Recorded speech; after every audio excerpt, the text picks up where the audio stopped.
ಆತ್ಮೀಯ 10ನೇ ತರಗತಿ ವಿದ್ಯಾರ್ಥಿಗಳಿಗೆ ರತ್ನ ವಿಜ್ಞಾನ ವಿಜಯ ಯೂಟ್ಯೂಬ್ ಚಾನಲ್ಗೆ ಸ್ವಾಗತ.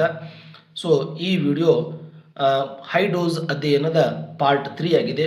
ಪಾರ್ಟ್ 1 ಆ್ಯಂಡ್ ಪಾರ್ಟ್ 2 ಅನ್ನು ನಮ್ಮ ಪ್ಲೇಲಿಸ್ಟ್ ಒಳಗಡೆ ಹೋಗಿ ನೋಡ್ರಿ.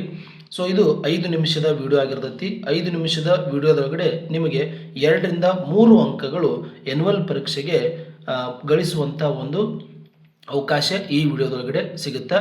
ಯಾರ್ಯಾರು ವಿಡಿಯೋ ನೋಡಾಕತ್ತೀರಿ ಅವರು ಈ ವಿಡಿಯೋದ ಸ್ಕ್ರೀನನ್ನು ಫುಲ್ ಸ್ಕ್ರೀನ್ ಮಾಡಿಕೊಂಡು ನೋಡ್ರಿ. ಅತ್ಯುತ್ತಮವಾಗಿ ನಿಮಗೆ ಅಕ್ಷರಗಳು ಸ್ಪಷ್ಟವಾಗಿ ಕಾಣಿಸ್ತವೆ. ಸೊ ಹೈ ಡೋಸ್ ಅಧ್ಯಯನದೊಳಗಡೆ 2ನೇ ಅಧ್ಯಾಯವಾಗಿರ್ತಕ್ಕಂಥ ಆಮ್ಲಗಳು, ಪ್ರತ್ಯಾಮ್ಲಗಳು ಮತ್ತು ಲವಣಗಳು ಅನ್ನುವ ಲೋಹಗಳೊಂದಿಗೆ ಆಮ್ಲ ಪ್ರತ್ಯಾಮ್ಲಗಳ ವರ್ತನೆ. ಸೊ ನೋಡ್ರಿ, ಲೋಹಗಳೊಂದಿಗೆ ಆಮ್ಲ ಮತ್ತು ಪ್ರತ್ಯಾಮ್ಲಗಳು ಯಾವ ರೀತಿ ವರ್ತನೆ ಮಾಡ್ತಾವೆ ಅನ್ನೋದನ್ನು ಚಟುವಟಿಕೆ 2.3 ಮುಖಾಂತರ ತಿಳಿದುಕೊಳ್ಳೋಣ. ಇಲ್ಲಿ ಚಟುವಟಿಕೆ 2.3 ಒಳಗಡೆ ಏನು ಮಾಡ್ತೀವಪ್ಪ ಅಂತಂದ್ರೆ, ಒಂದು ಪ್ರಣಾಳವನ್ನು ತಗೊಂಡಿರ್ತೀವಿ. ಆ ಪ್ರಣಾಳಕ್ಕೆ 2 ಗ್ರಾಮ್ನಷ್ಟು ಸತುವಿನ ಚೂರುಗಳನ್ನು ತಗೊಂಡಿನಿ. ಏನು ತಗೊಂಡಿನಪ್ಪ ಅಂದರೆ ಇಲ್ಲಿ ಸತುವಿನ ಚೂರುಗಳನ್ನು ತಗೊಂಡಿನಿ. ಸತು ಇದರ ರಾಸಾಯನಿಕ ಸಂಕೇತ ZN ಅಂತ ಹೇಳಿ ಕರಿತೀವಿ. ಸೊ ಇದಕ್ಕೆ 5 ml ನಷ್ಟು ಸಾರರಿಕ್ತ ಸಲ್ಫ್ಯೂರಿಕ್ ಆಮ್ಲವನ್ನು ತಗೊಂಡಿನಿ. ಇದರ ರಾಸಾಯನಿಕ ಅಣುಸೂತ್ರ H2SO4 ಸಲ್ಫ್ಯೂರಿಕ್ ಆಮ್ಲ. ಇಲ್ಲಿ ನಾವು ತೆಗೆದುಕೊಳ್ಳುವಂಥ ಪ್ರತಿ ಆಮ್ಲವು ಸಾರರಿಕ್ತನ ಆಗಿರ್ತವ. ಸಾರರಿಕ್ತ ಯಾಕಂದ್ರೆ ಸಾರೀಕೃತ ಆಮ್ಲವನ್ನು ನಮ್ಮ ಪಠ್ಯಕ್ರಮದಲ್ಲಿ ಬಳಸಲು ಅವಕಾಶವಿಲ್ಲ. ಯಾಕಂದ್ರೆ ಸಾರೀಕೃತ ಆಮ್ಲಗಳು ಅತ್ಯಂತ ಪ್ರಬಲವಾಗಿರ್ತಕ್ಕಂಥ ಆಮ್ಲಗಳಿರ್ತವ. ಸೊ ಇಲ್ಲಿ ಸತುವಿನ ಚೂರುಗಳಿಗೆ ಸಾರರಿಕ್ತ ಸಲ್ಫ್ಯೂರಿಕ್ ಆಮ್ಲವನ್ನು ಹಾಕಿದಾಗ ಇಲ್ಲಿ ಅನಿಲ ಬಿಡುಗಡೆ ಆಗತ್ತಾ. ರಾಸಾಯನಿಕ ಕ್ರಿಯೆ ನಡೆದು ಅನಿಲ ಬಿಡುಗಡೆ ಆಗತ್ತಾ. ಈ ಅನಿಲ ಯಾವುದು ಅಂಥೇಳಿ ಪರೀಕ್ಷೆ ಮಾಡೋದಕ್ಕೋಸ್ಕರ ಒಂದು ನಿರ್ಗಮ ನಾಳವನ್ನು ತಗೊಳ್ತೀವಿ. ನಿರ್ಗಮ ನಾಳ. ಈ ನಿರ್ಗಮ ನಾಳದ ಸಹಾಯದಿಂದ ಇಲ್ಲಿ ಬಿಡುಗಡೆಯಾಗಿರ್ತಕ್ಕಂಥ ಅನಿಲವನ್ನು ಸಾಬೂನಿನ ದ್ರಾವಣದಲ್ಲಿ ಹಾಯಿಸಿದಾಗ ಗುಳ್ಳೆಗಳು ಉಂಟಾಗ್ತವ. ಈ ಗುಳ್ಳೆಗಳು ಯಾವ ಅನಿಲವನ್ನು ತುಂಬಿಕೊಂಡವ ಅಂಥೇಳಿ ಪರೀಕ್ಷೆ ಮಾಡೋದಕ್ಕೋಸ್ಕರ ಒಂದು ಮೇಣದ ಬತ್ತಿಯನ್ನು ತಗೊಳ್ತೀವಿ.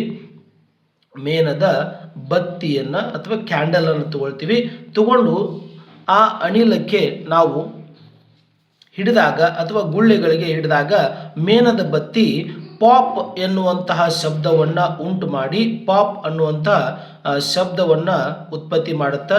ಅದಾದ ನಂತರ ಆ ಪಾಪ್ ಅನ್ನುವಂಥ ಶಬ್ದದೊಂದಿಗೆ ಮೇಣದ ಬತ್ತಿ ವೇಗವಾಗಿ ಉರಿದು ಮೇಣದ ಬತ್ತಿ ಏನಾಗುತ್ತೆ ಅಂದರೆ ಇಲ್ಲಿ ಆರಿ ಹೋಗುತ್ತೆ. ಸೊ ನೋಡ್ರಿ, ನಿಮ್ಗೆ ಆಲ್ರೆಡಿ ಗೊತ್ತೈತಿ, ಆಮ್ಲಜನಕ ಏನಾದರೂ ಇಲ್ಲಿ ಬಂದಿತ್ತಂದ್ರೆ ಮೇಣದ ಬತ್ತಿ ಆರ್ತಿದ್ದಿದ್ದಿಲ್ಲ. ಸೊ ಯಾಕಂದರೆ ಇದು ದಹನಾನುಕೂಲಿ ಅನಿಲ ಅಂತ ಕರಿತೀವಿ ನಾವು. ದಹನಾನುಕೂಲಿ ಅನಿಲ ಅಂತ ಕರಿತೀವಿ. ಆದರೆ ಹೈಡ್ರೋಜನ್ ಅನಿಲ ಬಿಡುಗಡೆ ಆಗಿತ್ತಂದ್ರೆ ಇದು ದಹನಾನುಕೂಲಿ ಅನಿಲ ಅಲ್ಲ. ಇದು ಏನು ಮಾಡುತ್ತಪ್ಪ ಅಂದ್ರೆ ದಹನವನ್ನು ನಂದಿಸುತ್ತದೆ, ಅಂದ್ರೆ ಬೆಂಕಿಯನ್ನು ಆರಿಸುತ್ತೆ. ಹಾಗಾಗಿ ಇಲ್ಲಿ ಬಂದಿರತಕ್ಕಂಥ ಅನಿಲ ಯಾವುದು ಅಂತ ಹೇಳಿ ನಾವು ಪರೀಕ್ಷೆ ಮಾಡಿದಾಗ ಕನ್ಫರ್ಮ್ ಆಗಿರ್ತಕ್ಕಂಥದ್ದು ಯಾವುದು ಅಂದ್ರೆ ಅದು ಹೈಡ್ರೋಜನ್ ಅನಿಲ.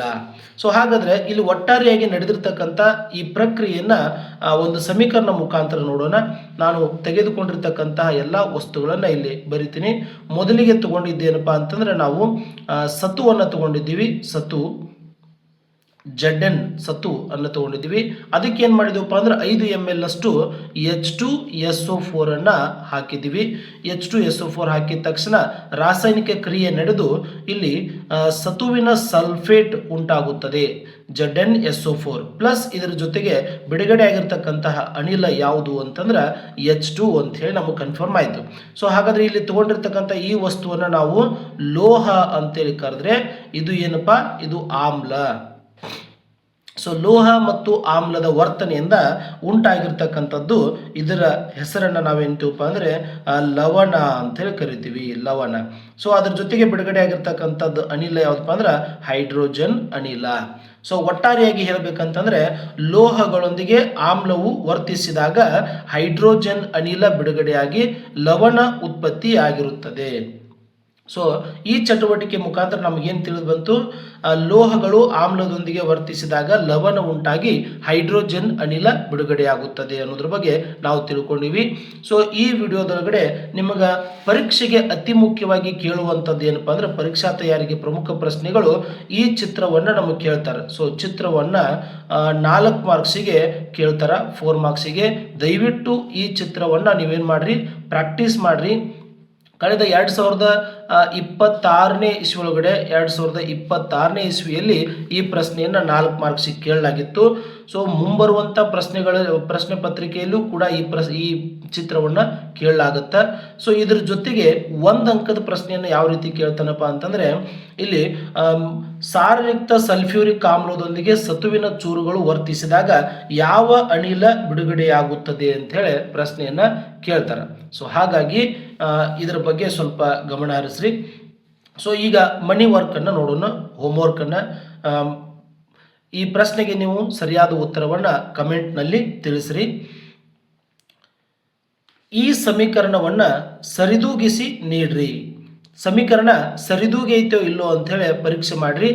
ಸರಿದೂಗಿರ್ತಕ್ಕಂಥ ಸಮೀಕರಣವನ್ನು ಕಮೆಂಟ್ ಬಾಕ್ಸ್ನಲ್ಲಿ ತಿಳಿಸ್ರಿ. ಸರಿದೂಗಿದ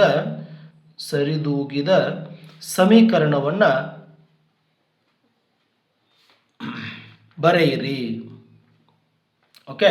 ಸೊ ನೆಕ್ಸ್ಟ್ ನೋಡ್ರಿ, ಈ ಅಧ್ಯಾಯಕ್ಕೆ ಸಂಬಂಧಪಟ್ಟಿರ್ತಕ್ಕಂತಹ PDF ನೋಟ್ಸ್ಗಳು ನಿಮಗೆ ಏನಾದರೂ ಬೇಕಾಗಿತ್ತಂದ್ರೆ ನಮ್ಮ ರತ್ನ ವಿಜ್ಞಾನ ವಿಜಯ ಟೆಲಿಗ್ರಾಮ್ ಚಾನಲನ್ನು ಜಾಯಿನ್ ಆಗ್ರಿ. ಅಲ್ಲಿ ಫ್ರೀಯಾಗಿ ನಿಮಗೆ PDF ನೋಟ್ಸ್ಗಳು ಸಿಗ್ತಾವ. ಸೊ ಈ ಟೆಲಿಗ್ರಾಮ್ ಚಾನಲ್ನ ಲಿಂಕನ್ನು ನಾನು ಏನು ಮಾಡಿರ್ತೀನಪ್ಪ ಅಂತಂದರೆ, ಲಿಂಕನ್ನು ನಿಮ್ಗೆ ಕಮೆಂಟ್ ಬಾಕ್ಸ್ನೊಳಗಡೆ ಮತ್ತು ಡಿಸ್ಕ್ರಿಪ್ಷನ್ ಒಳಗಡೆ ಕೊಟ್ಟಿರ್ತೀನಿ. ಹಾಗಾಗಿ ಈ ಲಿಂಕನ್ನು ಬಳಸಿಕೊಂಡು ನೀವು ಫ್ರೀ PDF ನೋಟ್ಸ್ಗಳನ್ನು ಡೌನ್ಲೋಡ್ ಮಾಡಿಕೊಳ್ಬೋದು. ಸೊ ಈ ವಿಡಿಯೋ ನಿಮಗೆ ಏನಾದರೂ ಇಷ್ಟ ಆಗಿತ್ತಪ್ಪ ಅಂತಂದರೆ ದಯವಿಟ್ಟು ಸಬ್ಸ್ಕ್ರೈಬ್ ಮಾಡಿಕೊಡ್ರಿ.